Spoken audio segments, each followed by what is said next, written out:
Paul McCudden. I'm the chair of the Physical Science Department here at CMC, and I teach all the physics and astronomy classes. We really appreciate you guys coming out tonight. I have a couple of words here. I'm also the faculty advisor. Come on in. I'm also the faculty advisor for the Sky Club, which is our student astronomy club, and we have some of our Sky Club members over here. Wave. The Sky Club it's great. It's one of the most active clubs on campus. We do a lot of activities. We are grinding our own telescope mirror. We put on a giant haunted house you've probably heard of in collaboration with the engineering club. We run star parties in parks around the area in the summer. We have do some student research projects that result in published papers. We really have a lot of great stuff. But probably the crown jewel of the Sky Club is our ball observatory out there at the end of the parking lot. You probably saw the little white dome. That observatory is one of the main things that our Sky Club is involved in. It's a really nice facility, and we love sharing it with people. So we have regular monthly star parties that you're all invited to. And our next one we just scheduled is for the winter solstice, December 21st. So on your way out, there's a couple flyers left. If they're all gone, you can go to our website, Sky Club website. It's coloradomtn.edu/skyclub, one word. So please come and join the Sky Club members and myself as we explore the night sky. Let's all make great use of that wonderful observatory out there. Okay? So, I have to read from my script, you'll excuse me. We're not here to talk about the Sky Club. We're here to hear an incredible lecture about the amazing James Webb Space Telescope. And we're going to hear about it from one of the engineers who helped design, build, and test it. So, Lana Klingemann graduated top of her class with a bachelor's degree in mechanical engineering from the University of Wyoming and has worked for Rockwell International, Lockheed Martin, and Ball Aerospace. We'll be hearing tonight about their 13 years working for Ball on the James Webb Space Telescope, which is now scheduled to launch on December 22nd. Another delay. But hopefully on the 22nd will launch. It'll be the largest and most powerful telescope ever flown into space. It will revolutionize astronomy with science objectives ranging from collecting light still lingering from the Big Bang to looking for signs of life on exoplanets. The Webb's findings are expected to rewrite textbooks and lead to new understandings of the universe and life within it. Our guest Lana's work on the JWST's mirror pointing mechanism, which she'll talk about more later, resulted in a patent, multiple publications, and presentations at conferences around the world. She's since worked on a variety of defense programs and as a program manager for NASA, developing remote sensing and docking technologies for autonomous servicing of on-orbit spacecraft. Very impressive stuff there. I'd love to hear more about that sometime. Lana's a Stebo resident with her husband and 2 children who are with us tonight. We're very lucky to have her. We're very excited to hear about the amazing JWST. So please welcome Lana Klingemann. Really excited to be here, right? After 25 years of working in the aerospace industry and 13 years working on James Webb Space Telescope, it's amazing to think that we're just months away from launching this thing, actually within this month, you know? So kind of what I wanted to do is talk through a little bit about my adventures, do a quick overview slide. I promise this has the most words of any slide in the presentation, so it won't be boring. But basically, kind of talk through the Hubble Space Telescope to set the grounds, basically the background for why we need James Webb Space Telescope, what Hubble did and contributed for us, and then move on to, okay, here's why we need the James Webb Space Telescope, here's what it's about, who's involved, what countries were involved, what companies were involved, then what my company, Ball Aerospace, did. I've worked for Ball for 23 years. I worked on James Webb Space Telescope for 13 of those years, and the last 4 years I've worked remotely from here in Steamboat, which is pretty fantastic. So then we'll kind of close out with what was my role working as a design engineer, mechanical engineer, and then an IPT lead for James Webb. And then I have some cool pictures and videos of how James Webb has evolved and gone through testing. And then what's that launch going to look like and how are things going to go? So we'll kind of crank right into this here. All right, Hubble Space Telescope. About the size of a school bus, a small school bus, right? Kind of looks like a can, in my opinion, which is a representative of many telescopes. So light comes in through this opening, bounces off this primary mirror, off the secondary mirror, and then goes down to the instrument packages, which are these orange guys. There's several instruments capable of a little bit of infrared sensing, but mostly optical, the visual wavelengths. So you have an antenna up here, solar panels, some star trackers and guidance systems. So Hubble was launched in 1990, 31 years old, right? Big effort to get it up in space. And they got up there, this is the first picture. They came back. Does that look right to you? It's a little blurry, right? Like, oh boy. Spent a lot of money and a lot of time making a telescope and get it up there, and it comes back with a blurry image. So, all right, talking about all the teams that work together. Scientists come and say, hey, I want to be able to see this. And it's engineers' job to say, okay, if you want to be able to see these elements and be able to see these planets, this is the telescope we need. So it's the engineer's job to solve problems. Well, this is a relatively big problem. You send a telescope up there, and you're getting blurry images. So they did some investigations and found that the mirror, a test mirror, used to polish the primary mirror of Hubble was polished incorrectly. It was off by 1 micron. We're going to talk a lot about numbers here. 1 micron is hard for even me to manage and imagine in my mind, but basically 1 micron is 1/50th of a human hair. Take your human hair, right?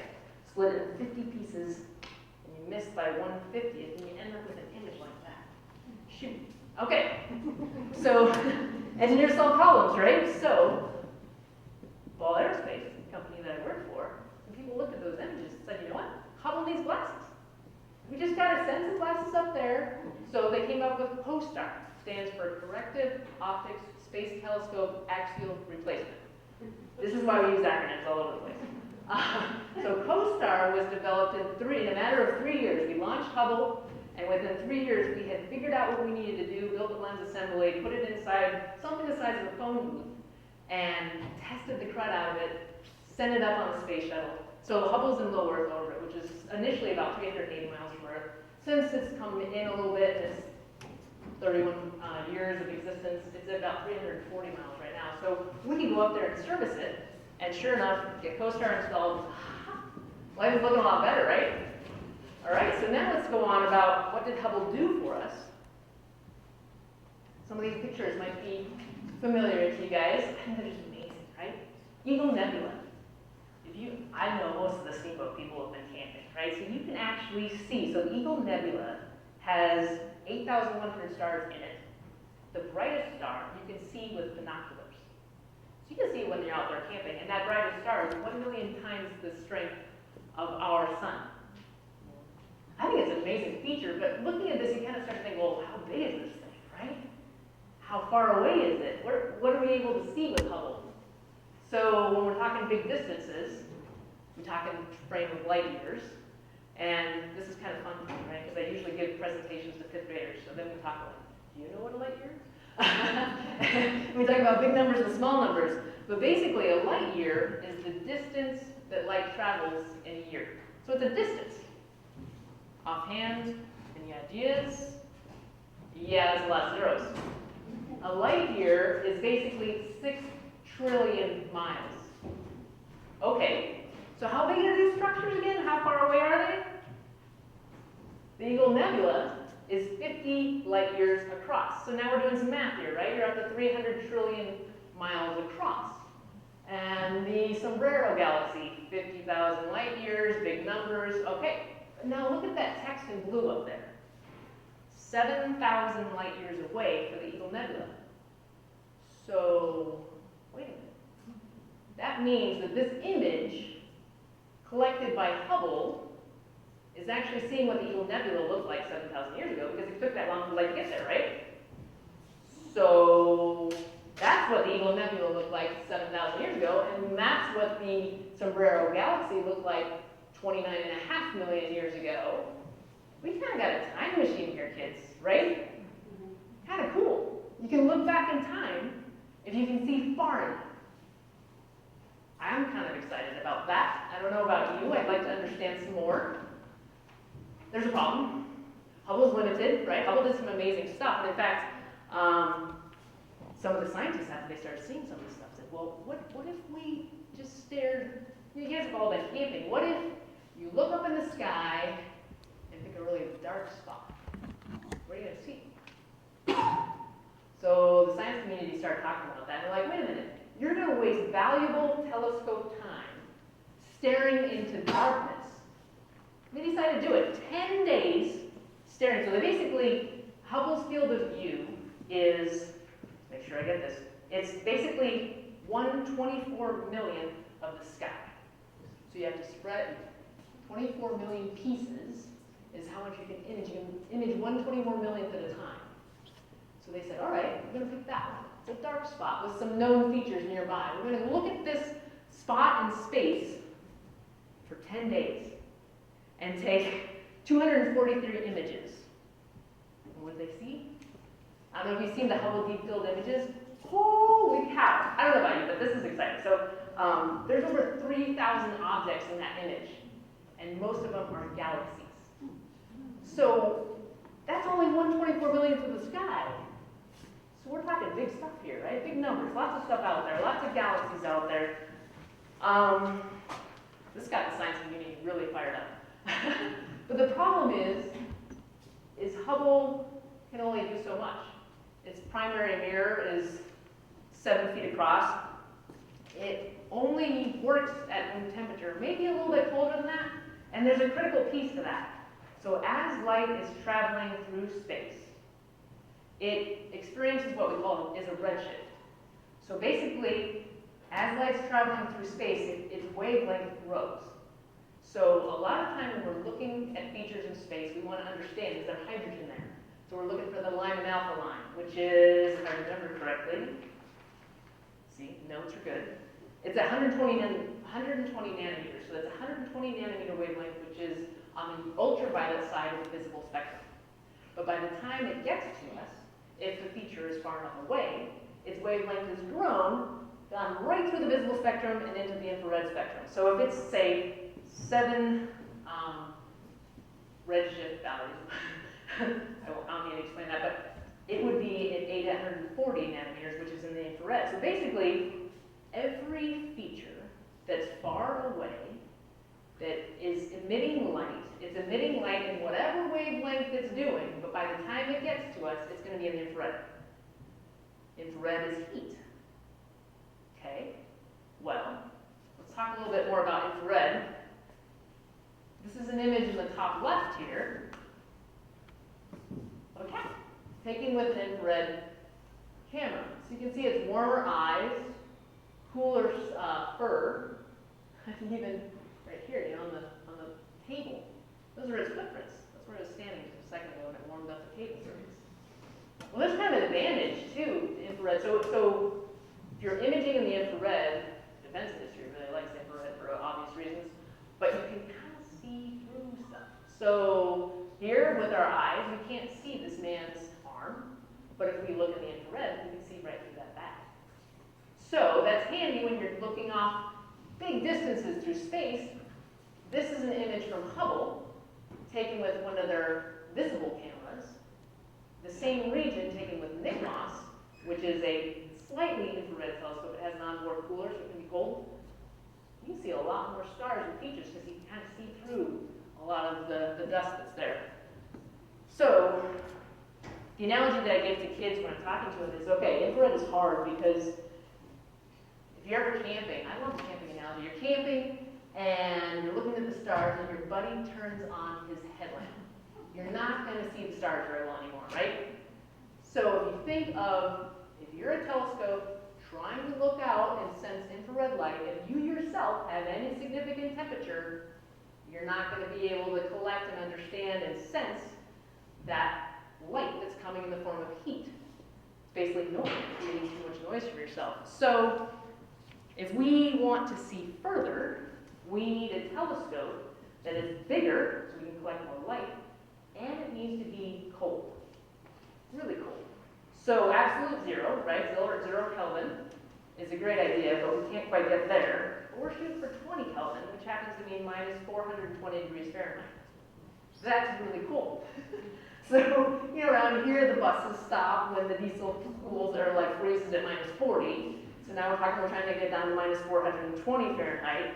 So we're laying the groundwork for what we need in order to see more. Why we need the James Webb Space Telescope is we need a bigger telescope that is super cold, that is super stable, because you remember Hubble came back with some really fuzzy images and they were off by 1 micron. Now we want to have better resolution and better accuracy, so we got to make a telescope that can be aligned and positioned even better than that. All right, so here it comes. James Webb Space Telescope. If scientists said, here's what we want. I was lucky enough to start working for the company that was trying to figure out there's some significant technologies that we need to develop in order to enable this thing.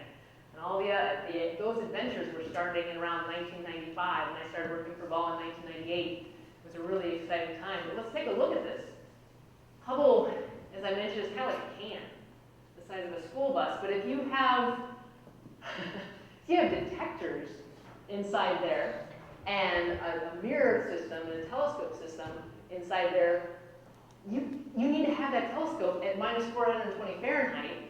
You can't have a computer that's cranking a bunch of energy and creating a bunch of heat right next to it. Because let's talk about, yeah, I should explain more about the gradient problem. So, James Webb has a primary mirror, and out here is the secondary mirror. That entire telescope needs to be around -400 Fahrenheit. But the spacecraft, electronics and computers, those don't like cold temperatures. They'd rather be around room temperature, and in fact, they sell heat. So the average or the onboard temperature for this spacecraft is around 120 Fahrenheit. Okay, do some math. We're looking at a 600-degree Fahrenheit temperature gradient across the entire telescope. Gotta manage that. So you don't want to put it in a can and have it radiate on itself. So James Webb has this paradigm shift in how you build a telescope. Basically have it open, you have the swarm spacecraft pointing towards Earth so it can communicate, and you have this huge sun shield thermally isolating the telescope from the spacecraft. So we'll keep going. Let's talk about the size of this thing. Hubble's mirror was 7 feet across. James Webb's mirror is 21 feet across. That sun shield is the size of a tennis court. It's getting kind of big. And we want to be in a position so that we can face that cold telescope out into space and never have the Earth or the sun or the moon affecting or radiating heat towards the telescope. So now it would be ideal to find a position in space where Earth, sun, and moon are always behind you on the other side of the spacecraft or on the other side of the sun shield with the spacecraft facing Earth, and the telescope is looking at space. That place happens to be Lagrange point 2, which happens to be 1 million miles from Earth. So where we're headed is Lagrange point 2. Lagrange points are basically gravitationally stable points in space. There's 5 of them shown here. And they're basically gravitationally stable between the sun and the Earth and the moon. Whoop, sending my laser pointer off. We're choosing Lagrange point 2 because conveniently the sun, the moon, and the Earth are on one side of the telescope at all times, and we're on the other, and the telescope can be looking outwards for the rest. So what you can see here is the Earth is orbiting around the sun, and James Webb will orbit around the sun as well, outside of the Earth, and there's the moon right there. So we need a ride too, right? We have sent 4 or 5 telescopes out to, or satellites, out to Lagrange point 2, so it's not unfamiliar to us. We know how to get there. We know what it's like once we get there. But this is a really big spacecraft. We care a lot about it. We spent a lot of time and money making it happen. So Ariane, the Ariane 5 is the launch vehicle that was selected. It's the largest launch vehicle with the most reliable record. It's made by the European Space Agency. So the Europeans, in order to get time on the satellite and get some science, are contributing the launch vehicle and also some instruments on board. And the Canadians are also contributing some instruments on board. So this is an international endeavor. But we talked about this, James Webb is the size of a tennis court. Well, this entire rocket from here down is fuel. The space allocated for the satellite is right up here. And that space happens to be a little bit smaller than a tennis court. It's about 15 feet in diameter and 37 feet tall, and James Webb is 70 feet across, 39 feet tall, and 47 feet wide. All those numbers are bigger than the launch vehicle can handle. So this is where I ask all the fifth graders, so what would you do? So the answer is fold it up. So James Webb, in its launch configuration, gets folded. You can see this large secondary mirror gets pivoted up to be right there. The primary mirror gets 3 mirrors on either side and folded back. And then they actually have a deployment telescope assembly that shrinks the distance between the telescope and the spacecraft.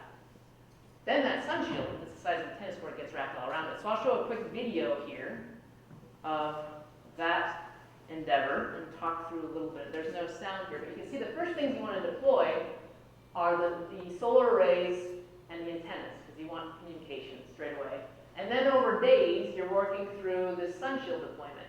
Basically, after launch, we'll start deploying the Sunshield about day 2.5, and that'll go from day 2.5 to day 5.5.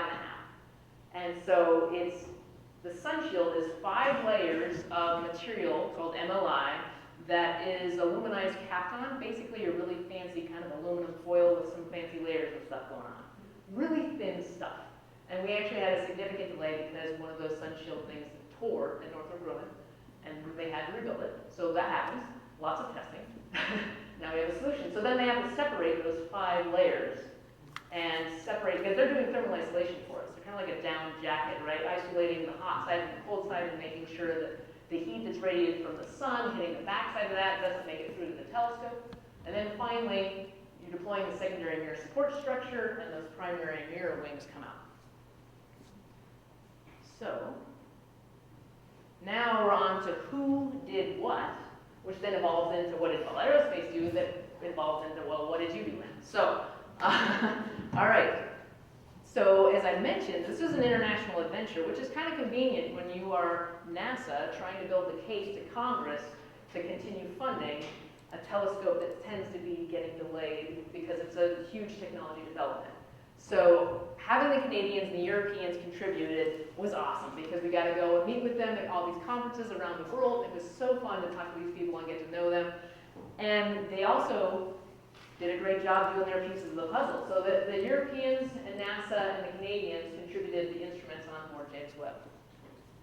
The prime contractor is Northrop Grumman, and they were responsible for all those things in red. So basically the structure, so they supplied the spacecraft, and by the spacecraft is doing all the attitude control and computers and communication and all that kind of stuff. They supplied the Sunshield, this telescoping tower, which actually extends the distance between the telescope and the Sunshield itself. They supplied the backplane that supports the primary mirror, so the structure that we mount the primary mirrors to, and then that secondary mirror support structure. So that leaves, what did Ball do? Ball was responsible for everything that has to do with collecting the light and getting it to the instruments, so the telescope. So light comes in and hits this primary mirror first. Now, the primary mirror is 21 feet across. So I'll get a little bit of the details there. That's pretty big. So it's really hard to manufacture something big. So we did tons of trades working with Paul Lightsey, who's our systems architect for the entire telescope. And like, how do you segment this thing? What do you make it out of? So much engineering adventure there, and so much fun. So this, we ended up with 18 primary mirror segments made of beryllium, coated in gold. Then the secondary mirror, also made of beryllium, coated in gold, has a convex shape to it. It's actually an off-axis hyperbola. That's a picture in our clean room. And then we also were responsible for the tertiary mirror that's in the top, tertiary mirror is right here, and the ellipsoidal shape and ellipsoidal curvature to it. This is the fine steering mirror, and you happen to see the mask that's ensuring that there's no straight light. So it's in the shape of the primary mirror, intentionally, right? You won't have straight light getting into your optical path. So basically the light comes in, bounces off the primary mirror, bounces off the secondary mirror, goes through this aft optics stray light baffle system, hits the tertiary mirror, hits the fine steering mirror, and then goes in the instruments. So this is the aft optics system that holds the tertiary mirror, and then the fine steering mirror is mounted up there. So Ball was responsible for all that hardware, and we were responsible for figuring out how it would work. So that's not trivial. We've never flown a segmented telescope before. I'll get into a little bit more about what's involved. We know that Hubble had a problem because it was mispolished by 1 micron. We want to have an even more accurate telescope here. So let's get into the details of the primary mirror, and I can tell you a little bit more about what was going on there. So the primary mirror, made of beryllium, it starts as a chunk of beryllium that's 550 pounds. This entire telescope weighs 14,300 pounds. So you can't fly a 550-pound mirror that's 18 of them because you're done. You used up all your mass. So we had to lightweight those mirrors, machine on those beryllium mirrors. These people got machined for a year and removed all but 46 pounds. So we had basically 8% of the original weight left. And so the analysis required to figure out how thin we could make each of these webs. It was amazing. So this is the picture of a primary mirror face down, so you're looking at the back side with all that light weighting.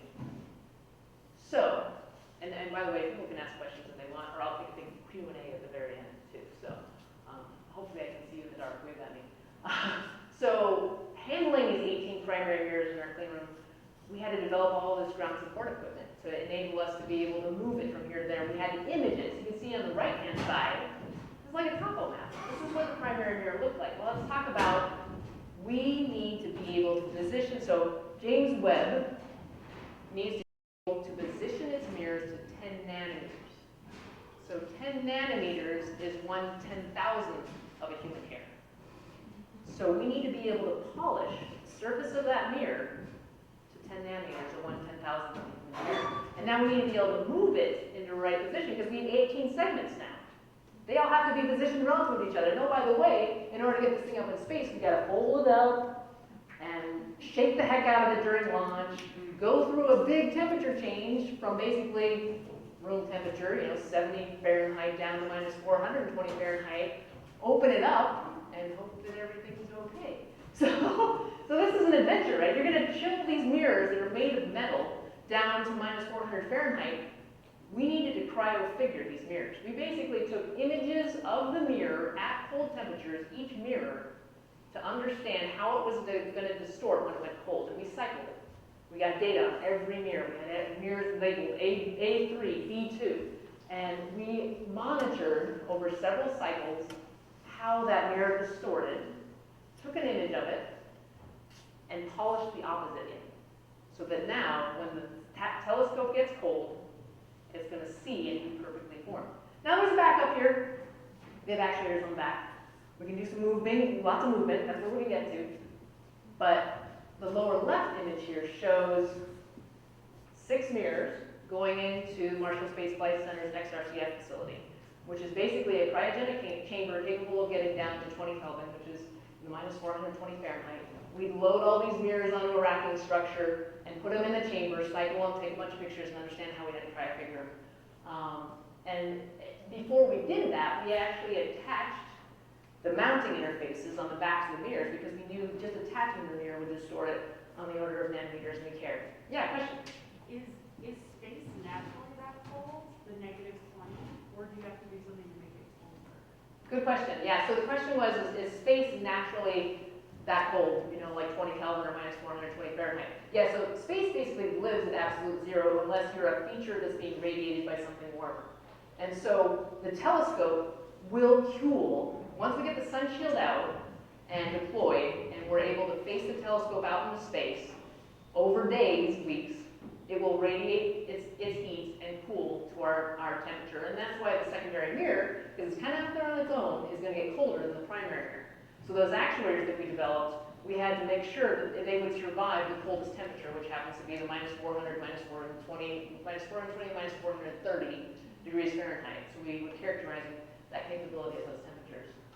On the back side here, you can see those actuators. We'll talk some about those, because those are my firstborn.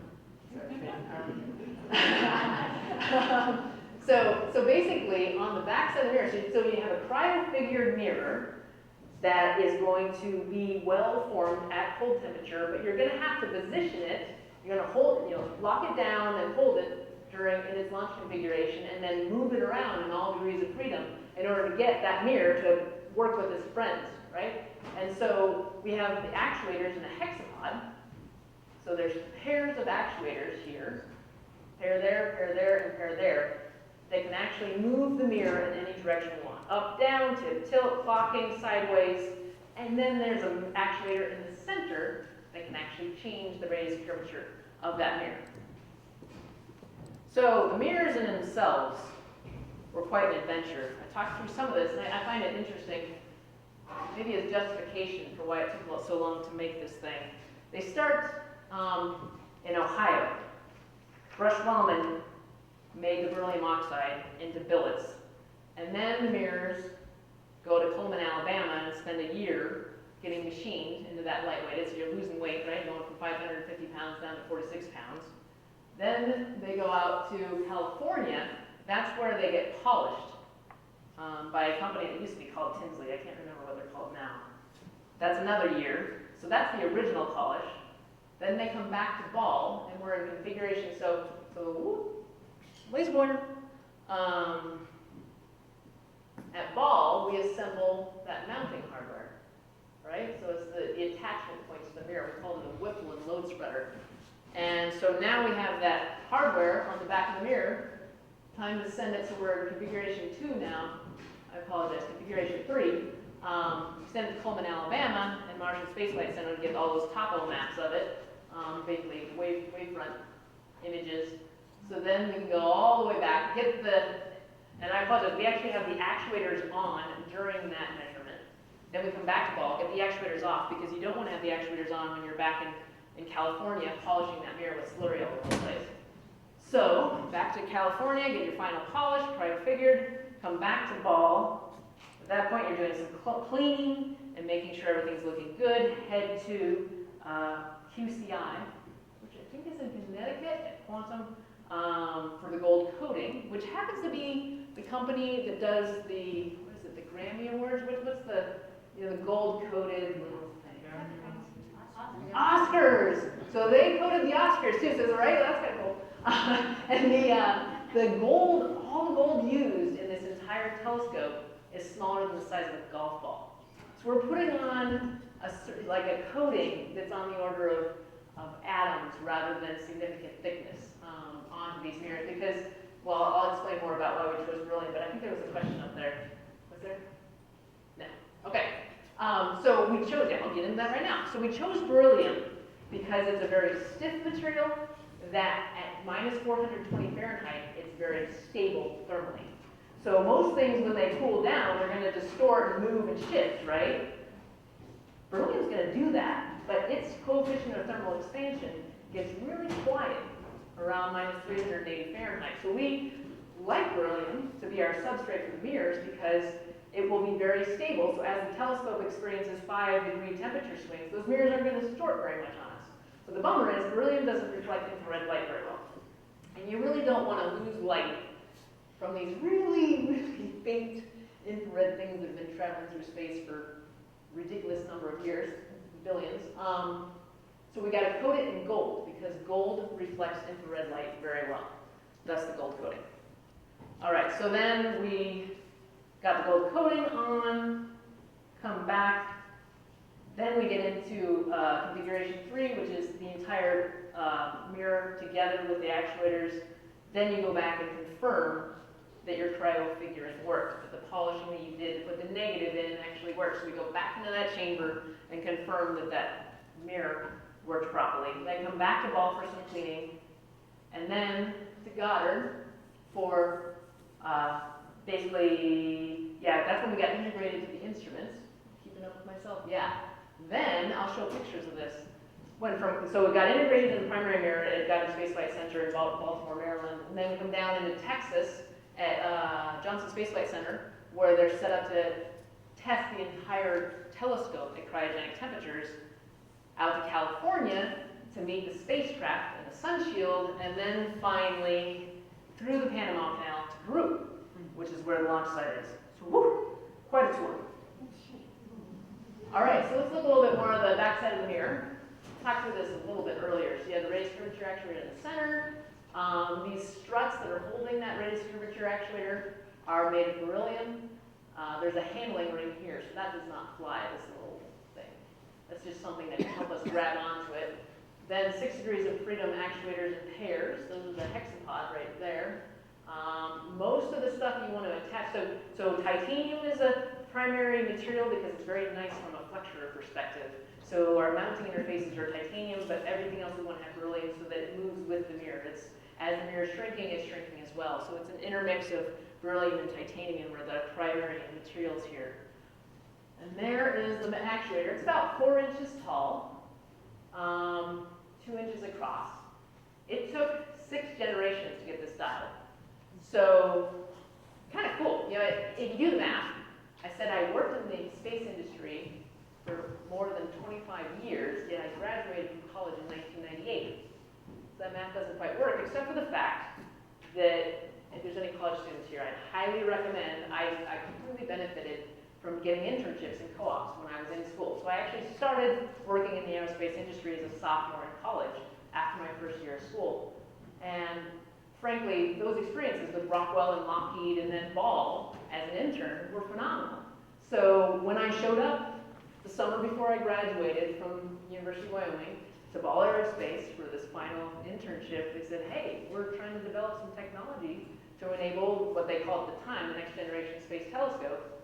Can you design an actuator that works at room temperature and minus 420 Fahrenheit, can do 10 nanometer step size, which is 1/10,000th of a human hair, and doesn't weigh too much and doesn't cost too much and isn't too hard to manufacture. So it's like, okay, that's fun, let's go. Well, the nice thing is there are some really smart people that I've worked with, and frankly, I have truly benefited by working with some remarkable people that can solve problems, and I just love rallying them together to solve problems. And so in that first summer, 10 weeks, we came up with a concept that's basically proved the ability to move 17 nanometers. We hit 17 and not 10. Our analysis was slightly off and needed some correlation, but can we actually move in these small amounts? And so sure enough, when I graduated in December, they called me up, or they actually sent me a letter and said, you know what, it worked, here's a job offer. And I was like, heck yeah, let's do this. So I came back and kept working through different iterations. And actually after the talk, I do have one iteration here. My daughter Carly helped me put it together just this afternoon. It had experienced an unfortunate experience with a Nerf football in our office probably over 10 years ago. And so it's very fragile, otherwise I'd pass it around, but if you want to check it out afterwards. That's generation 2, this is generation 7. But basically much of the challenge too is, how are we going to test this thing? Right? Because, okay, first you got to get it to cold temperatures. That's not easy. And then you have to be stable enough and be able to sense, did it move 10 nanometers or did it move 11 nanometers at full temperatures? So that was a big task when I first got back, or first started working. So we developed this test capability in our clean room that basically involves mounting 4 actuators, a little retro cube, which enables us to look at the mirror itself with an interferometer, which is basically a laser beam of a known wavelength reflecting off the mirror, which is retro cube, and coming back, and we could quantify how, by destructive interference, which is basically wavelengths of light interfering with each other, and you can understand which wavelength and how far offset they are from each other, how much it moved. So we got to put that in a chamber and get it to cold temperature. So here's inside the chamber, we have 8 actuators inside of there. And this is the outside of the chamber. The chamber is able to go down to 10 degrees Kelvin. And we took over 1 million data points on each actuator at room temperature and 1 million data points at cold, just to probe and characterize and make sure that every time we told it to move, it moved the right amount. And so developing that capability took years, frankly. We tried, big doers with cryogens boiling all over the place. And, oh, that's not going to work. We had to isolate the whole system. You can see here it's on an isolation table. We have it on its own concrete slab in the entire clean room. We could still sense wind hitting the western wall of that clean room. And we could still notice when trains were going by 3 blocks away. So it became an adventure in data acquisition and manipulation. So there's 8 actuators in here because one of them is acting as a reference.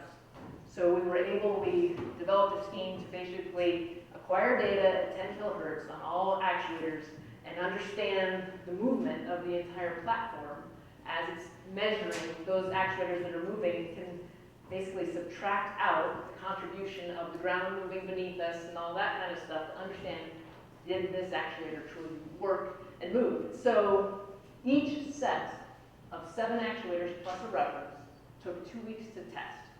I remember being on a chairlift in steamboat and checking my phone to make sure everything was going well, because we basically had 24/7 operations of this chamber running actuators for 2 years, 365 days a year. And we had it set up to be automated. And so a few of us would be responsible. Alarms would go off and we'd call somebody and say, hey, can you go and check and see if something's wrong? That only happened twice.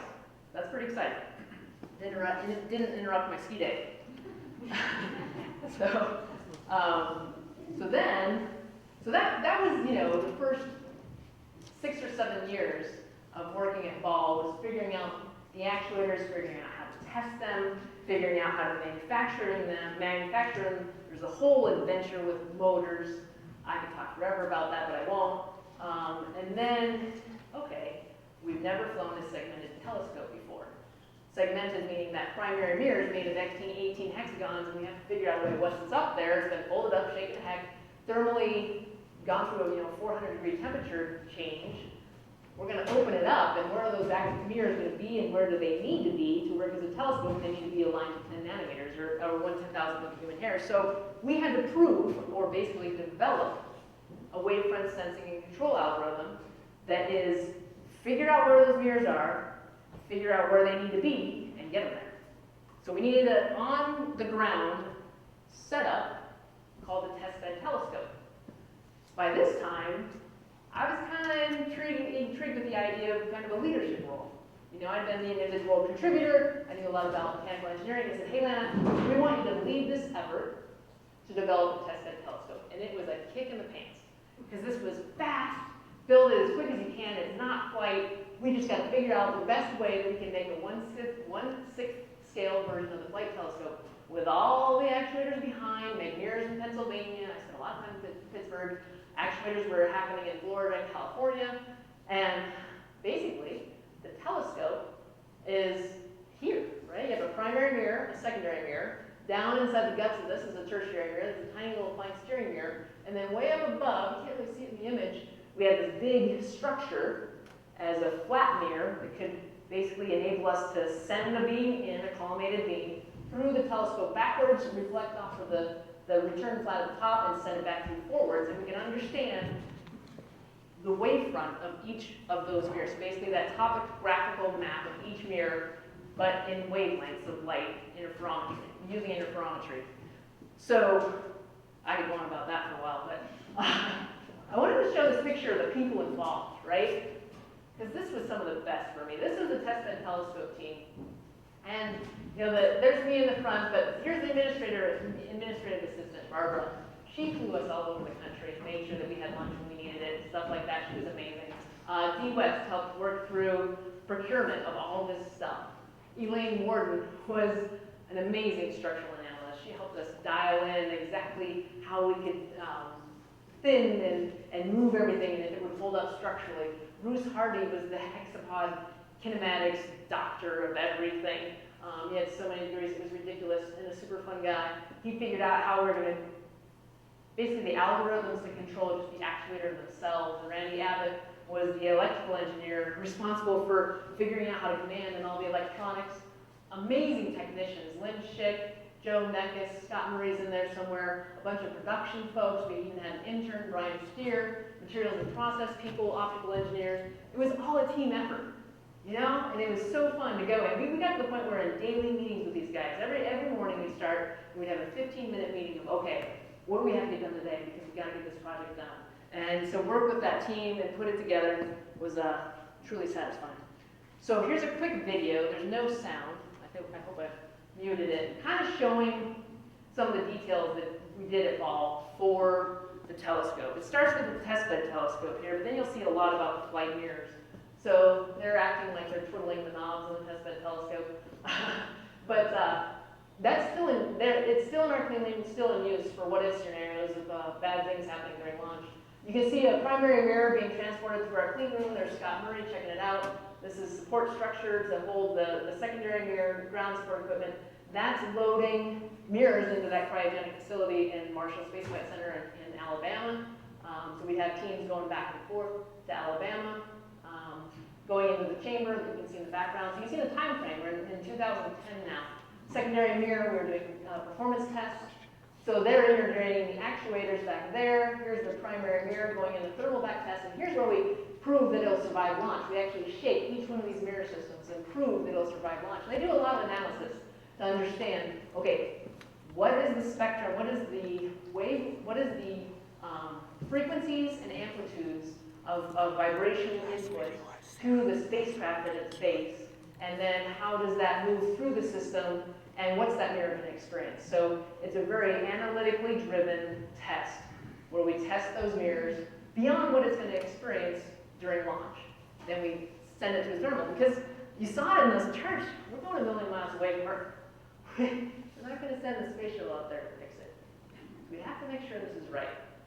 So the amount of testing was incredible.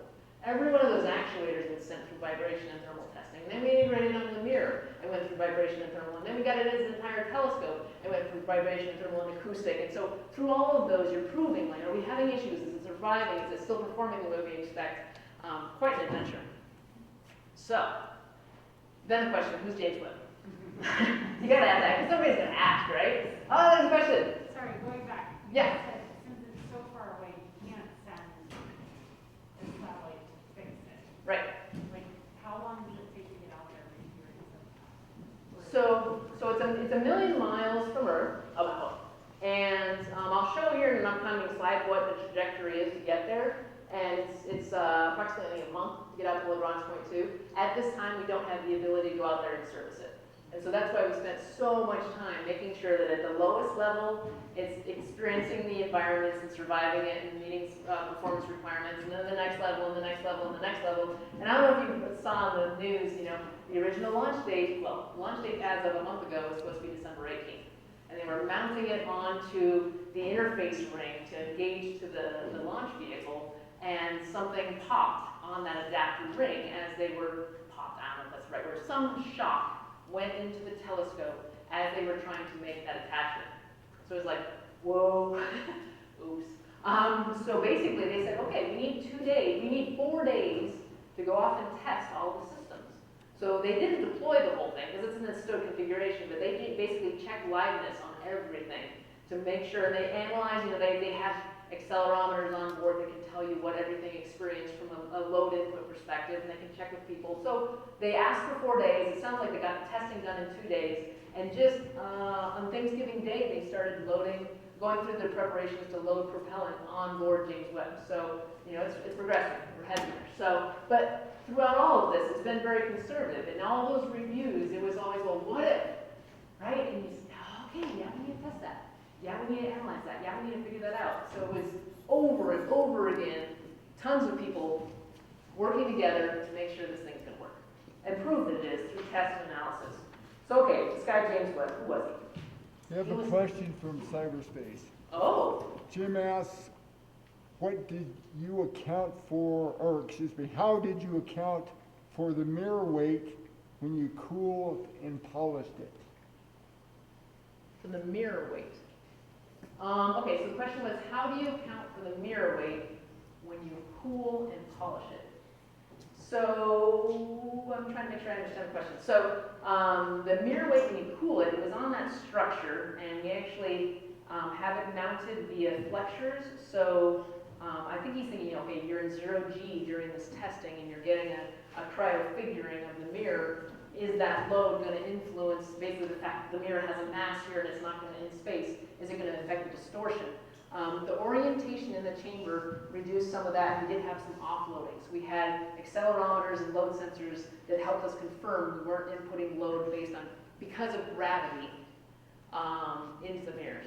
And since then, we've been able to test the mirrors in different orientations to prove that that worked.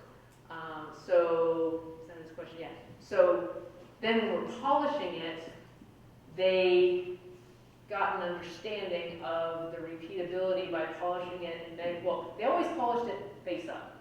Then they could measure it in different orientations and could understand the influence of gravity on those measurements and basically analytically derived how gravity affected the figure of the mirrors. So hopefully that answers this question. Sorry, what? Okay, so this James Webb guy. Oh my God. Okay. So he was the second NASA administrator. There it is, James Edwin Webb. But it's kind of cool. He was not a scientist. He was not an engineer. But he was the NASA administrator during when Kennedy appointed him. And we're going to the moon. It's all about Apollo, right? And he was like, you know what?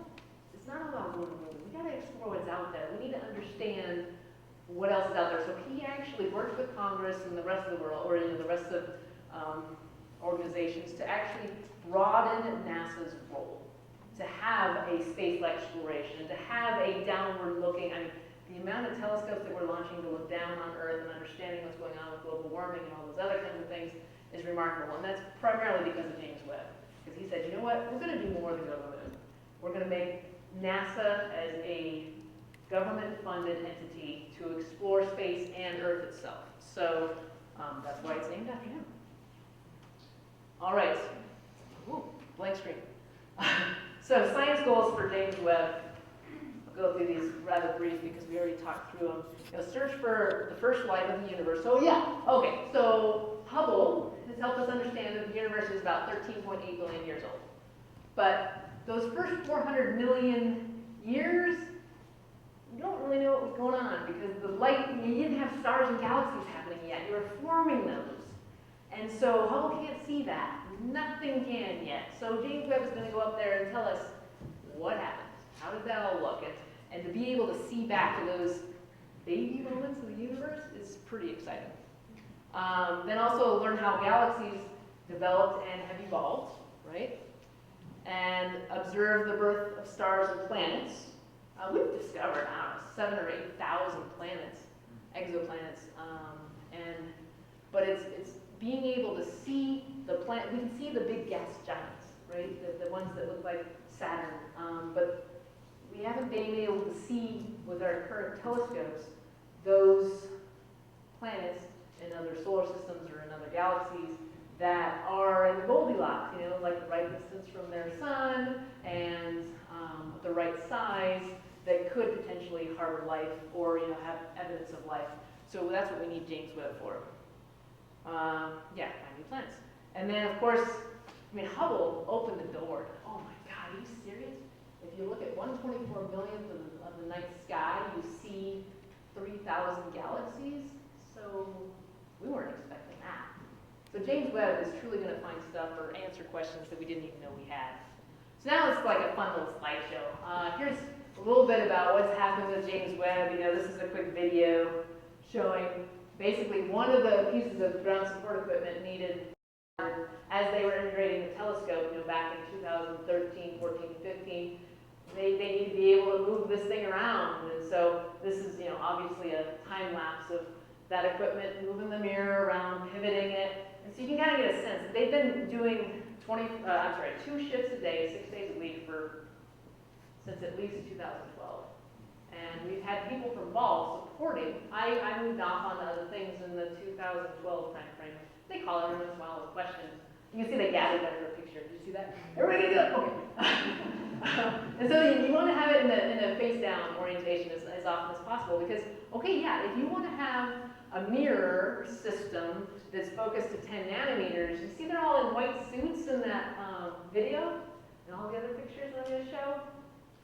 There's some particles coming off my skin right now, right? You can't have particles getting on these mirrors. They're going to be overwhelmed. They're going to be dust on the mirrors. They're going to reflect the light somewhere else and like oils from my finger touching it. So I spent 2 or 3 years going into the clean room and you just get garbed up. You go through air showers and covered. You started to recognize people just by their eyes. That's all you can see. Kind of like COVID, right? Everybody's got a mask on.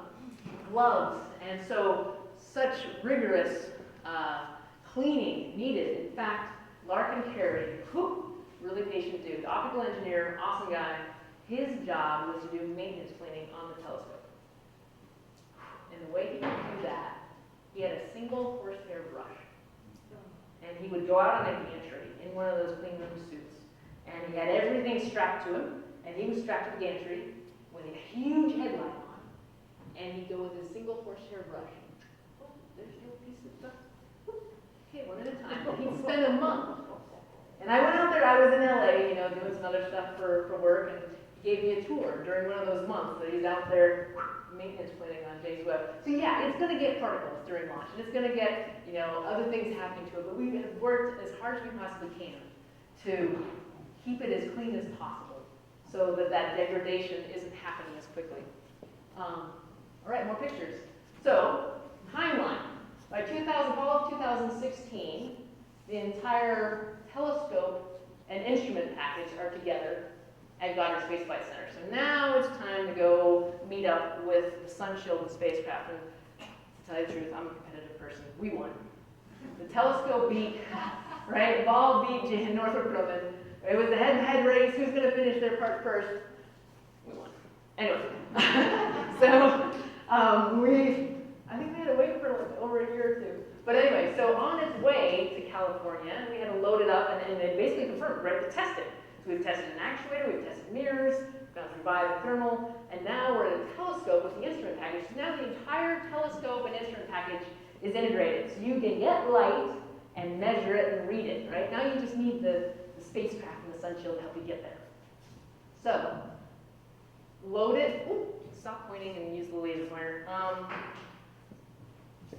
Put it in its launch configuration, load it into a shipping container, and put it in the back of the KC-135. So it's driving through the streets of Baltimore, Maryland, to Dulles, and at 2 o'clock in the morning, right, with lights and big parade down the street. You get it in a KC-135, you fly it into Houston, wait until night because it's a lot better to travel then, get it to Johnson Space Flight Center, deploy it, and then roll it into the chamber. This was basically the entire summer and fall, spring, summer, and fall. Spent at Johnson Space Flight Center. We had people supporting the testing. Had the entire telescope deployed. Showed that it was meeting our expectations at room temperature from a functionality perspective. Took it down to the operational temperature of 20 Kelvin. Confirmed everything was looking good. Brought it back out, packed it back up. Now it's on its way to LA. So that's in 2017. We got to LA, hung out for a while. Got the Sunshield added in the spacecraft. And acoustic testing is cool. I have only been a part of one, but so during the launch, you're going to have vibration coming in from the launch vehicle itself, but then the noise, right? Just like when you're sitting in a stoplight and there's a car next to you with a stereo going and it's then like vibrating. And that acoustic load is going to induce vibrations that you want to confirm your understanding how it's working. So in order to do acoustic testing, you basically set up a remarkable number of speakers around an entire subsystem. And the one that I witnessed was Led Zeppelin. And it must have the right frequencies, right? So, and blasting, you have headphones on and everything, earplugs, whatever you want to call them. And so it's gone through acoustic testing as well. So basically, and by May of 2021, the entire telescope has gotten integrated, it's gone through acoustic testing, vibration testing as an entire system. They did not go cold as an entire system, but just as subsystems. The telescope did cold on its own, and the Sunshield and spacecraft did cold on its own. And so here it is, with a bunch of ground support cables connected to it in its folded configuration, ready to head down the road. So this is a quick, we're getting there, kids. You're doing awesome. This is a long haul, but we're getting real close. This is a quick video of that final stow. So this is the last time James Webb got put in its stowed configuration. The next time it opens up, it's going to be up at Lagrange point 2 in its space. So a little summary of what that's looking like. You see that telescope, deployment telescope assembly, decreasing the size, the distance between the telescope and the spacecraft, so it fit in that launch bearing of the launch vehicle. So pretty exciting to see this coming together and get through the rest of this video. But you can see, there's the money shot, right? So then it was loaded onto a boat called the Klingemann in the harbor there in LA. It departed on September 26th and went 5,800 miles, 5,800 miles on Colibri through the Panama Canal and arrived in French Guiana, which is, where the European Space Agency launches their Ariane 5 rockets. It arrived there on October 13th. So that was 16 days in transit on Colibri. And it was unloaded and still cruising along, right? So latest news on Thursday, Thanksgiving, they started preparing James Webb for fuel loading, which is, they're using hydrazine and then a dinitrogen something or other oxidizer, and then there's some helium on board in order to pressurize the tanks. So that's a 10-day operation where they're actually preparing for and then doing the post-activities. The actual loading of the fuels is 2 days in duration. So, James Webb is kind of turning into a little bit of a bomb at this point and getting loaded onto a really big firecracker. So that's pretty exciting. So this is a quick video. I'm actually going to turn on, if I can figure out how to turn on my sound. Well, where would I do that? Hold up. So kind of show you what the launch is actually going to be like. So this is a previous launch of an Ariane 5 rocket. And you'll have to notice it's in a different language. Oh, hit the wrong button. Hopefully that comes through. Click to play. Go. 10, 9, 8, 7, 6, 5, 4, 3, 2, 1, top.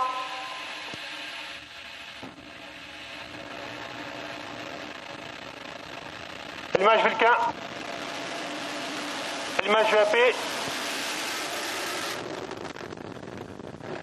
Décollage.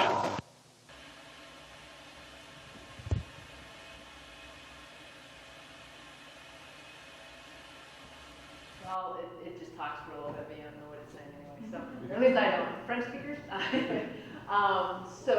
So basically launch is scheduled. There's a 30-minute launch window starting at 5:20 a.m. on December 22nd. There are launch windows, quite a number of them. I am frankly expecting them to be conservative about launching. If anything's a little weird, like the weather or anything, they're going to delay it and try the next day or try the next day. So my family at one point had considered getting on a boat and being off the coast, but we realized we shouldn't keep our kids out of school for that long. So really exciting though, right? To finally be in this position and to answer the question and hit this other, what does it look like after launch? So you'll basically, okay, question. Why was the European Space Agency chosen? Yeah, why was the European Space Agency chosen as the launch vehicle? So they, at the time when we were, planning this, SpaceX didn't exist, and they don't have the reliability that we need yet. The Europeans, via the Ariane 5, had one of the largest large vehicles available. So it enabled the most space and lift capacity. Additionally, it was really strategic to engage another country in helping fund this adventure, right? If you can get a ride from the Europeans and kind of get them involved, it's difficult for Congress to cancel the program when you're a little bit over budget and a little bit behind schedule. So that was kind of a benefit. Can I see another question? No. Okay. So picture of the Ariane rocket. So the Ariane rocket has solid rocket boosters, right? These guys on the side here. So those get lit first, and those last for 2 minutes, and then they jettison off. And so then they're heading back towards the ocean. Then the main engine starts 4 minutes in, around there, this guy. It's been burning slowly, but then they fire it up, and the main engine, this main tank, it starts at 4 minutes, well this is all approximate, right? 4 minutes, 24 seconds, and then the main engine cuts off just after 13 minutes. So you're only burning that main engine for 9 minutes, and you're going through max Q somewhere in that time. Max Q is like as you're going through the speed of sound, which is max load on the spacecraft itself. So they actually throttle back on the engine when you're going through that highly loaded zone to try and make it a simpler, a less painful experience for the entire telescope. But or the entire spacecraft. That's what we analyzed and did all our vibration testing too, was that max Q event. Then the upper stage, so then there's a top section here that has an additional rocket, if you will, with its own propellant that engages and starts at 28 minutes in, cuts off at 34 minutes in, and then at 33 minutes, we start deploying the solar arrays, and then the antennas come out around that time. So within the first 45 minutes, we are really far from Earth, and in a position where the solid rocket boosters, the main engine are gone, the upper stage probably is jettisoning around that time, yeah, and then you're starting to deploy, get the antennas out, the solar arrays out, but then that Sunshield opens up. Okay, gotta get back to my other picture here. Oops. Oh, hold on. So then there's that fairing that's protecting the front of the spacecraft from the atmosphere. That disappears at 3.2 minutes in. So this is kind of, all these timelines are kind of notional, but it gives you a sense of it, right?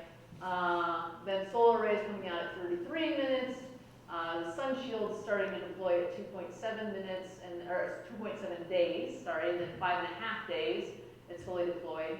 The secondary mirror support structure, that's the guy that holds the big secondary mirror out, that's 6.3 days. In fact, after all the adventures we had getting the motors to work the actuators, we gained some scope from Northrop Grumman. They said, hey, Lana, you guys figured out this motor thing. Can you go off and procure and figure out the right design for all these motors to do these single point deployments?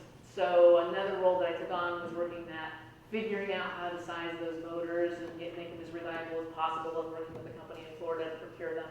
So those motors will be driving a lot of those major deployments, like the secondary mirror support structure and the primary mirror support structure, and that deployed telescope assembly that actually pistons the telescope away from the spacecraft. So once that works, that's going to be good.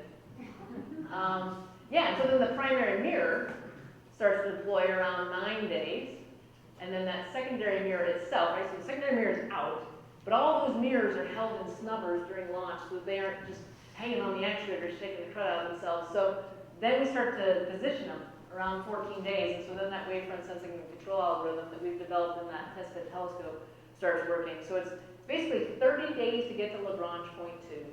Most of the time, we're deploying. At 14, 15 days, we're kind of just getting started. We're kind of in a position where the whole telescope is open, the spacecraft, the Sunshield's open, everything's in its starting position, and now we start to commission this thing, which means getting all of these mirrors positioned in the right, and it's going to be about half a year before we'll be able to do science, because we're going to figure out, let all those mirrors cool, right, radiating out into space, start bringing them up live. We're only powering a little bit at a time. We don't want to get a lot of juice and heat into the system.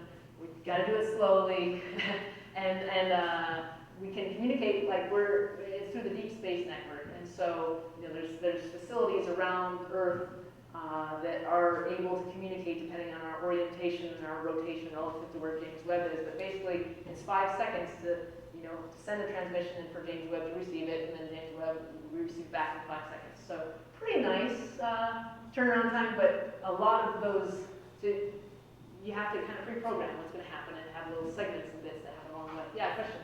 Well, how is it propelled forward after that fuel burns off?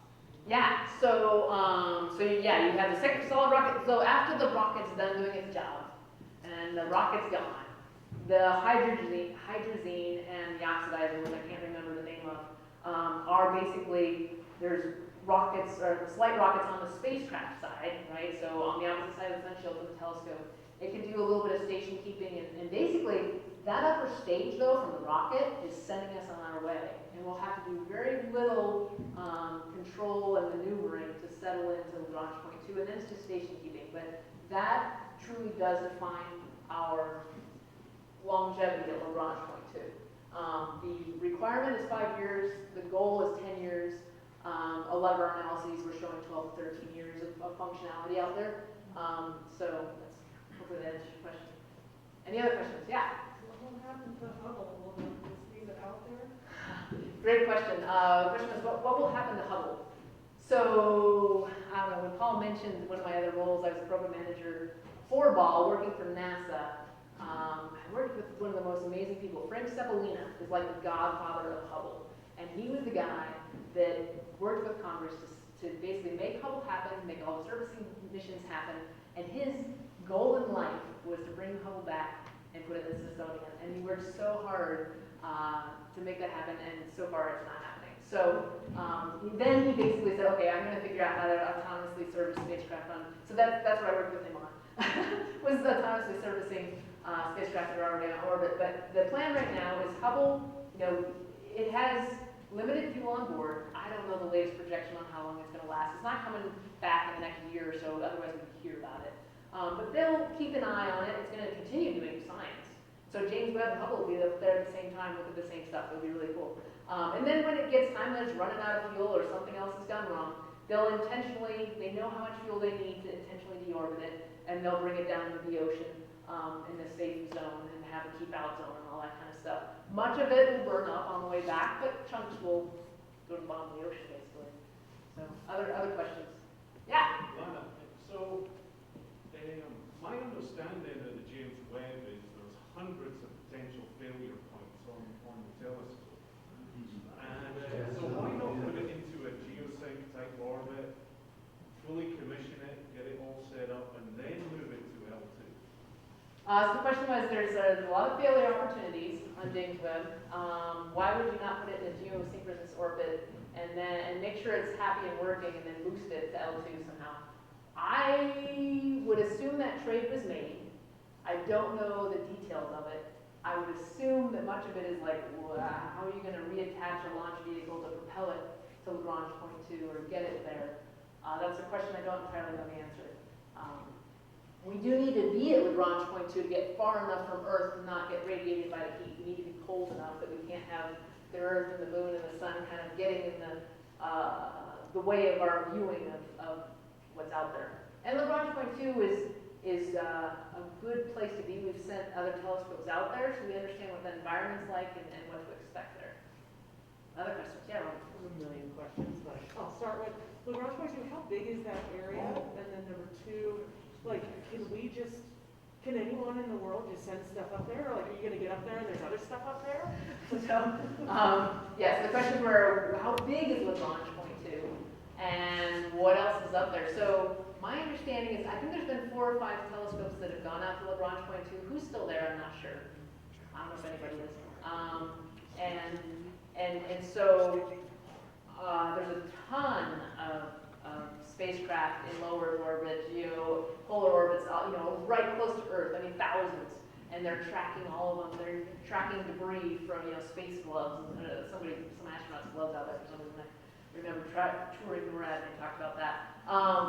So they're tracking all that stuff. And so James Webb has on board the ability to do, a little bit of station keeping and moving within Lagrange point 2, so it can avoid things if there's something out there that's problematic.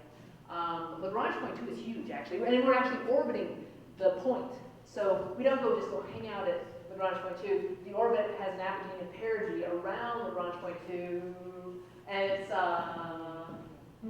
so if you draw an axis from the sun to the Earth, Lagrange point 2 is exactly on the opposite side of it, and we're orbiting around that point as we're traveling around the sun. And the bigger one, I can't remember if apogee or perigee is bigger, but the bigger one is 1 million miles across. So it's a pretty big revolution, thanks to apogee. The other one's a little bit smaller, hundreds of, like 40 or 60, I can't remember. But I remember it being around 1 million miles. Yeah. Okay, it took many, many years to build the telescope, test it and all that stuff, engineer it, everything. And what if you had to build another one? You know how to do it, you have to build another one, how long would it take? That's a great question. So yeah, the question is, you had to design this thing and figure it out the first time. If you had to build another one, how long would it take? Wow, so I'll talk you through my logic here, right? So each mirrors were the critical path for Ball's to liberate the telescope. So each mirror was machined for a year, polished for a year, and then there was an iteration of the cryo figure and the transports back and forth to Alabama and the coding in Connecticut. And so a mirror, I think, is on the order of 4 to 5 years to get built. And you can't do them all at once. You need to stagger them. We were processing, I think they had 3 or 4 machines in Alabama that could machine them and 3 or 4 polishing tables. So you would do them in batches, right? And so maybe you could increase that production if you wanted to and get more machines and more polishing heads if you wanted to.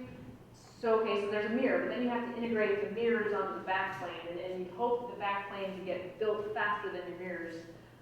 But then thinking through, I kind of pluck like a 10 to 15 years still to basically go through all the testing that you need to do to confirm that you don't have workmanship issues with the manufacturing of the telescope, to be in a place where you can launch another one, if that makes sense. Well, would it be better to have 2 or 3 of them up there, or just 1? I'd say just one. I don't know. But yeah, I think the technology developed. So honestly, James Webb was by far the best part of my career. I really enjoyed working with people and tackling these really difficult technological tasks. And I kept a pair of running shoes in my filing cabinet, and it was at least weekly where there'd be a team of people that worked so hard to get to this one point, and you'd run the test and be like, it didn't work. And then you put on your running shoes and everybody go out the door and run together, And so working through as a team to figure those things out, it was amazing, but it did cost a lot of money. And I think the benefit that we have is that we developed a lot of technology that can be used in space, but then looking down on Earth and looking out. The defense side is definitely using a lot of it. And then even just across the board in the development of composites, and even sporting equipment and everything that we were developing there. So I don't see NASA having congressional buy-in to build a lot more James Webb-sized things for a little while. But we'll see. Yeah. The James Webb is a jump from the Hubble. What's the next jump of the equivalent plan? Right, I like it. All right, we're going to the backup slides. Here we go, kids. All right. And I apologize. So yeah, maybe to explain to those people that do want to have a bedtime and whatever, I am happy to stay here as long as you want. And after we're done, you can come hold this little actuator that Carly and I kind of patched back together. And I'm happy to answer questions, but I certainly, if people need to head out, you're welcome to head. That's the majority of what I had. But I'll go ahead and answer your question. So, chart here. Oh, wait, no, we have one more picture. This is the team. The team at Ball that I worked with on the James Webb Space Telescope, right? So, kind of a cool evolution. I was straight out of college working with these people, and then I met my husband, and then I had kids.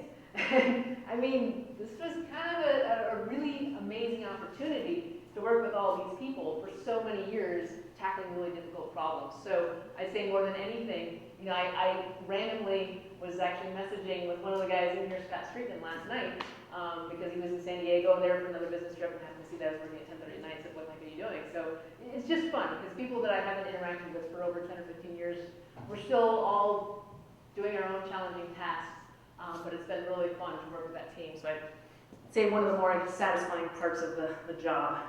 All right, I nearly forgot the last question. Okay, here we are. So, NASA does what they call the decadal survey. So it's basically, it's like the entire astronomy community, all the smart guys get together and say, all right, what are the main things we need to do, right? And so it started with Hubble. So in 1972, right, Hubble launched in 1990. In 1972, they said, we need Hubble, and here's what it's going to do. And then they said, we need Chandra, and Ball worked on Chandra as well. Chandra is like an X-ray telescope, and so in 1982, they said, we need Chandra, so it's doing its own technology. And so then Spitzer, this was known as, it has a different name when it was with Ball, but we worked on that also. It's a cryogenic telescope, but it's that cam shape, right? So it was doing just a little bit of trying to figure out what we could actually see. And then, my husband worked on Wide Field Infrared Survey Explorer, which was basically an infrared telescope set up there very quickly to survey the sky in preparation for James Webb to come up. It's not shown here, but it was another precursor to James Webb. So in 2001, a decadal survey said James Webb is the thing that we need, and that's the next step. The Roman Space Telescope, which was initially called W1st, and was recently renamed to Roman, is a female astronomer or engineer. I don't quite remember, but that is in development, and they're actually using the actuators to position the detector on Roman. So I've been working a little bit because they've become involved for some of that subsystem. So that's the next thing, if you will. And it's a much simpler system. It's very comparable to Hubble. In fact, they were able to get a source for a significant portion of the spacecraft and infrastructure from another source. So they don't have to build from scratch like we did on James Webb. So that's the next thing. I thought there was a question over here. Yeah? How much money did the James Webb cost? There it is! All right, yeah, so how much money did the James Webb cost? Okay, it was initially, I'm going to tell you. So it is going to be $10 billion total. And $8.8 billion is the James Webb Space Telescope itself, and the rest is the launch vehicle. So 8.8 billion for the telescope. Am I remembering that right, Doug? Okay, good. We looked that up the other day. And that's mission operations over 10 years, 15 years as well. So it's all the people that are, we're going to have people from Ball supporting this entire commissioning operation, and then staying on as needed. Hopefully I don't get a phone call that if they have issues or need anything like that. Another question? Yeah. What's the wavelength overlap between Hubble and Webb and Roman? Say that again. What's the what? What's the wavelength overlap? Oh, boy, that's a good one. What's the wavelength overlap between Hubble and James Webb and Roman? So, I know part of that answer. Hubble, dang, do I have those? I know of a chart. I shouldn't spend time digging in my files. Hubble is predominantly visible, right? And so visible is, I have that written down, 380 to 740 nanometers. It has a little bit in the infrared, so it has NICMOS, which is an instrument on board that has its own cooling capability. Roman is warm as well, so James Webb is truly the only one that's in the deep infrared and able to see that light that's coming from so far away, and it's redshifted. Redshift is kind of like the Doppler effect. I don't know, you hear an ambulance, and as it's approaching you and then leaving you, the sound changes, like the tone changes. I have a chart about that too. Let's find that. Because I think it's kind of cool to think about. Where is it? Oh, that one. There it is. It's a mess. Let's do this. All right. Whoop. That was. Yeah. All right. I think of redshift, and the Doppler effect is like light originating like a wave. It's not doing it. There it is. Waves in a pond, right? So there's wavelengths emitting out from a source. And if you think about an ambulance going past you, as it's coming towards you, as it's coming towards you, it's a higher frequency. And then when it goes past you, it goes to a lower frequency. That's truly because like the wavelengths are stacking up on each other.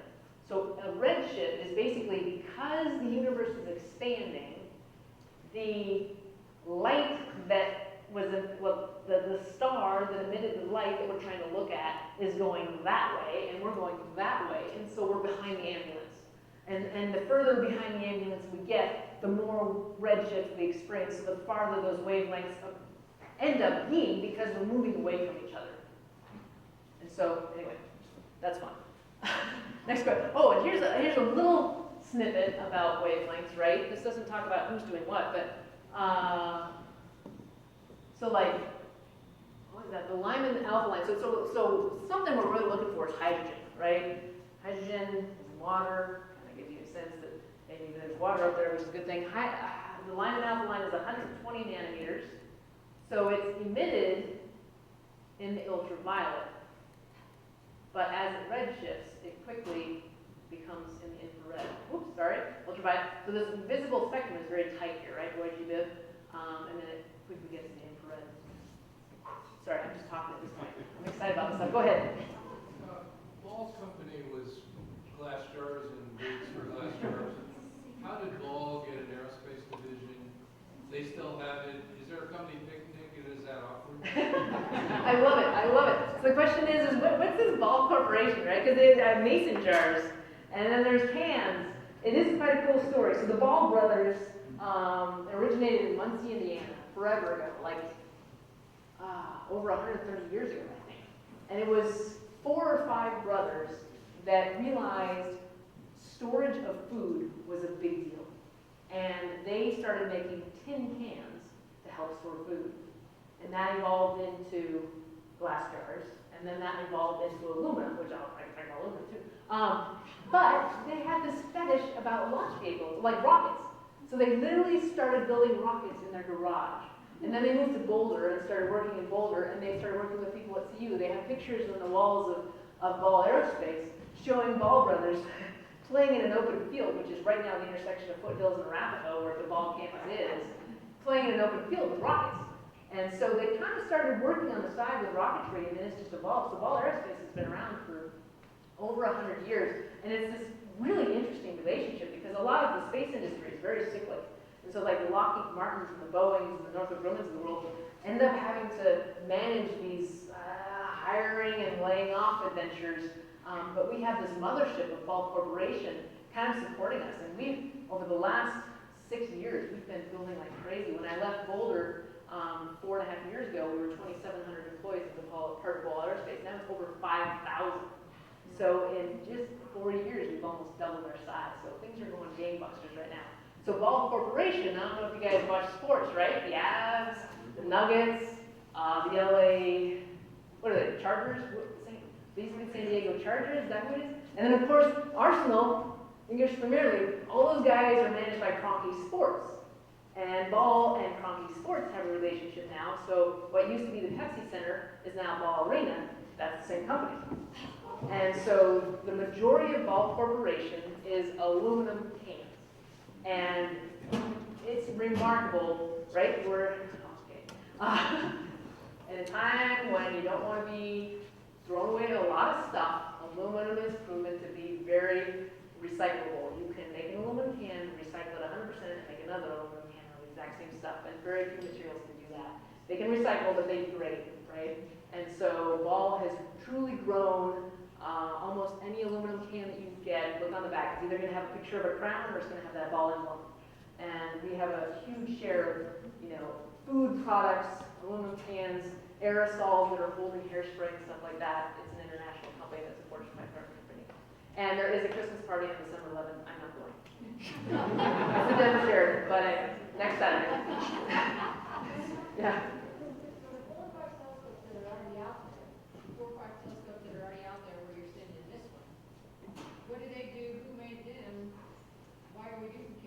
Oh, okay, the question is if there's 4 or 5 other telescopes out there, why are we sending James Webb? So they were doing different stuff. I don't even know what they were doing, but they don't have the capabilities comparable to James Webb. Why they were there, I'm not sure. I just looked it up the other day because I was wondering, I was like, has anybody else ever been out there? Whether they're still there or not, I'm not sure either. So truly, James Webb is a significant generational transformation of spacecraft. You hear about SpaceX and when they're launching, most of these spacecraft, you have a 3-year window to get a spacecraft into space. It's very low technology development, minimal technology development, just one particular thing you're looking for and get it up in space. This was developing a significant number of systems in order to enable a technology that, frankly, was really difficult to even conceive of, 30 years ago. So, other questions? Yeah. When will we see the first images? First images. When will we see the first images? So, yeah, 30 years to get out, or 30 days to get out to Lagrange point 2, about 120 days of commissioning. So, if we truly launch on December 22nd, late next summer, we'll start to be hearing about those first images. Commissioning will be done, that wavelength sensing control will be done, and it's go time. Now, the cool thing is, our requirements are to be able to stare into space and remain stable to 10 nanometers for 30 days.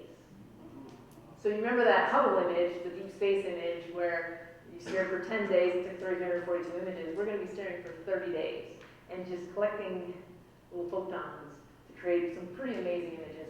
So we love you. And next summer. Yeah. How do those images get back to us? Yeah. So it's transmitted through those antennas through the deep space network, and it takes about 10 seconds to transmit data. And so it's downlinked and then, created. And then the artists get to do their thing and add color and stuff like that to make it exciting for us. Yeah. How did you decide on that, like the honeycomb shape? Like, and then there's a little bit of negative space, like where they meet, so you miss some imaging, Right. So the question is, how did you decide on the honeycomb or hexagonal shape? So there was a lot of trades there, right? There was a flower petal trade we went through. It was like, almost think like a window or like a fan, you spread it out. We looked at that. Manufacturing those mirrors is such an awkward aspect ratio. It's problematic. The hexagons, we actually did 2 different mirror demonstrator systems. SBMD and AMSE, I don't even know what it is. Advanced Mirror Systems Demonstrator, yeah. Where we basically tried to understand what's a good size to manufacture, what's handleable.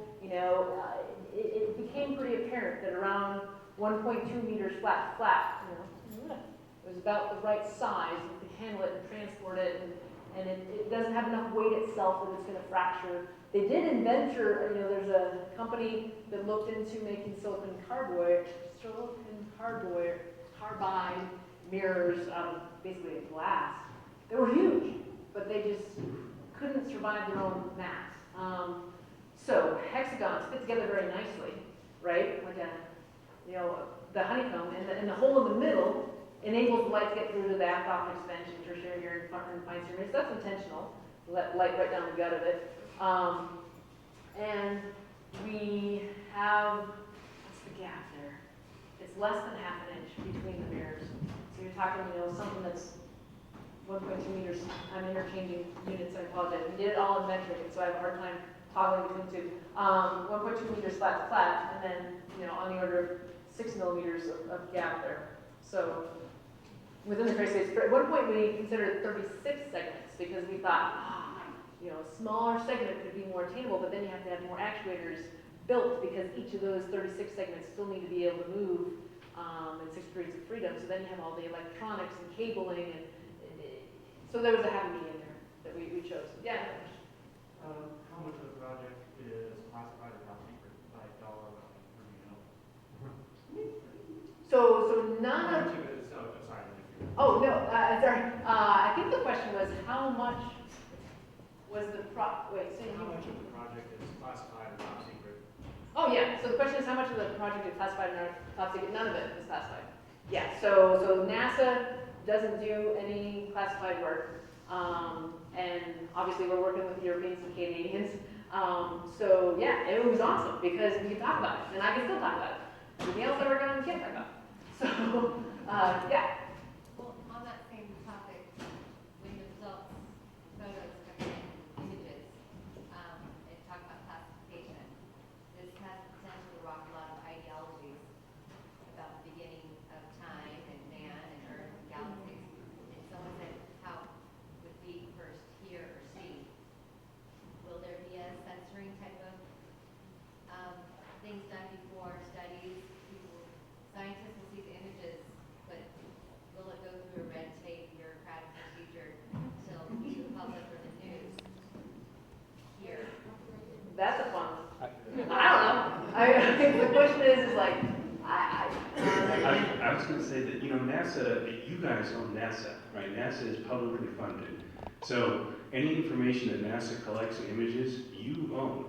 And so NASA is required by law to distribute those freely to the public. So there's no censoring. You can go on various websites for all the telescopes and download the images as they come down from the spacecraft. that's where we got this guy. Yeah. All right. Well, then I think what it is it's like, okay, so he's absolutely right. So then what's the interpretation that's presented by the public, or to the public, I don't know, but you're right, the images themselves, and scientists, I don't think I like scientists. Yeah. Lana, thank you for sharing. This is awesome. What is the lifespan of this? Yeah, so our requirement was 5 years. So the question was, what was the lifespan? So our requirement was 5 years with a goal of 10, and right, I think we're projecting like 12.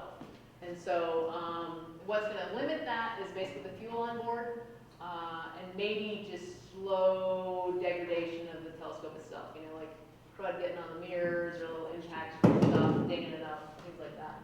So, yeah. I think we have a question from online. Oh, yeah. Actually, it's a question for me.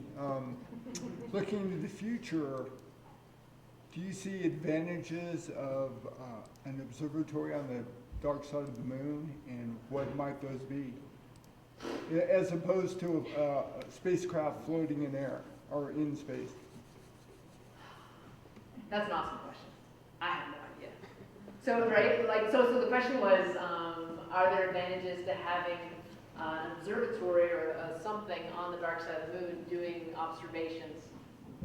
I just solve problems from an engineering perspective. Go. I don't think the location is of any advantage. You can see a lot more from L2, but the idea of having a permanent place that you could go up and work on and repair and augment would be nice, but there's no scientific advantage. It's much better to put a spacecraft at L2 than on the backside of the moon. You couldn't put an infrared one there, for example. But I know there are plans underway to put all sorts of things on the moon, but it's more that you could interact with them and fix them and, you know, build more of them. That would be the advantage. I have one quick question, if you don't mind. So all this talk is about the telescope, but the telescope is just there to service the actual image capturing devices, the cameras. Yeah. So do you know how many cameras are on it, and if you know much about who built them? All right, I know some of that. Okay. There's a near spec, there's a near cam. One of them was made by the Europeans, one of them was made by the Canadians. There's a fine guidance sensor that also has some instrument capability and imaging capability. And I think there was one other. So I apologize, I'm not totally dialed in on exactly the instruments on board, but I'm sure you can Google it. No, it's good. It's just interesting that, you know, this incredible machine is just there to service some cameras. True. Take pictures. Take Yeah, pictures. it's really true. Just go up there and take some cool pictures. Whew, it's a lot of effort. Go ahead, yeah. Do you think that the data, like the images, will be released for us to process, if you want, like the public, that will allow observation? The question was, will the images be available for just every regular Joe to check Oh, out? absolutely. NASA is required by law to release all its data to the public. Yes, you absolutely can. It might take a little while to get them because the raw data can't be, you know, put on a screen. It's not a picture.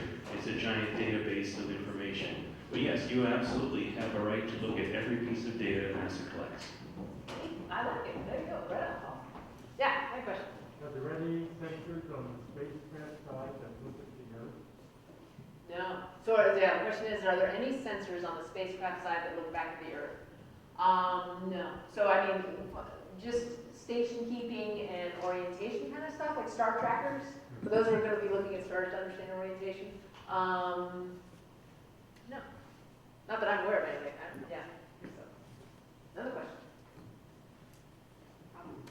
How much of this awesome career and success you've had and how you've woven your way into this amazing world, did you learn in college? Is it just this juicy hunger for science and learning, or like any guidance for The kids. No, that's an awesome question. So like, I'd say there's several paths to getting here, but I'd say the things that enabled me to get to this place were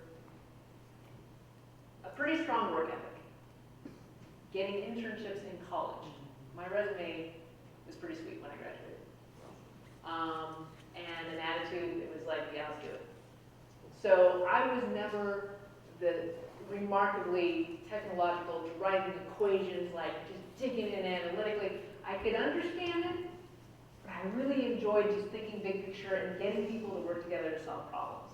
And so it became pretty obvious early on that I really wanted to be the one managing people and coordinating and kind of bringing teams together. I fully need those really ridiculously smart people that can just derive an equation and analyze the crud out of anything and just, and so it takes all kinds, right? And so depending on a kid's interest, you could be the technician that really enjoys putting things together and go to a 1 or 2 year school and become a machinist and make some of these incredible parts.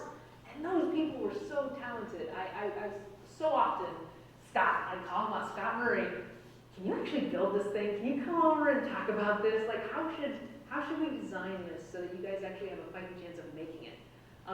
Everything to the optical engineers that, you know, understand ray tracing and how we are going to do that interferometry and to the person that is our administrative assistant, and she was blown away. I took her out to see the hardware. She's like, oh my God, this is what we've been doing. So I mean, there were so many people, and the business people, you know, that were watching budgets and managing schedules. So the aerospace industry, those people in that last picture is engineers, but a lot of other people that are helping make it happen. And technicians have been an asset throughout my career. I cannot speak highly enough for highly trained, hands-on, really capable technicians, both test engineers and test technicians and you know, hands-on assembly technicians as well. Can I just say for the CMC students that are here, there are internships that are specially designed for students who are at places like CMC. And we have sent students to NASA Center, to Johnson Space Center, for some NASA internships. So these internships are available to you if you're interested. Please come talk to me. Yeah, that's big. Hands down, if there's one thing you can do in college to help you understand, is this really what I want to do? Go and try it out. Get an internship during your sophomore year and really get a feel for it. Going to Rockwell International was awesome. Well, the first job that I had was building shower fixtures, so I kind of figured that out. But that was the first thing, right? Then so you go to Rockwell International and you start packaging the electronics for the Boeing 777, and then you come back on another session and you're packaging a radio transmitter for the railroad. And then I realized, I don't really like Iowa. So then you know, work for Lockheed Martin and do thermal analysis on the retro rockets. And oh, wait a minute, the feel of Lockheed Martin isn't exactly what I'm looking for. And then Ball Aerospace was like, bingo, it worked well for me. So before I even graduated, I've had 4 different jobs with 4 different companies, understanding what I liked about them, what I didn't like about them, and the application back at school, whew, to be able to go back and sit in class and be like, now that makes sense. I know why they're teaching us this. You're like, nah, I'm never gonna do that again. Frankly, there was some of that. Really? But to be able to understand and apply what you're learning in the future. Other questions? So maybe one or two more questions? Or maybe 0 more questions. Yeah, right. Well, thank you guys for coming. Thank you very much.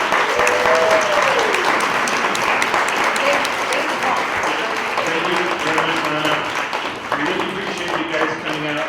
And please support all our activities here, not just the Sky Club, all things in CMC. December 21st, Winter Solstice Star Party. Enjoy the shortest day of the year with us at the observatory. 5 o'clock the next morning. Yeah, Jason great. Webb. Go time. Have a good evening. Thanks a lot, everybody. And if you want to see the Actuator, come on up.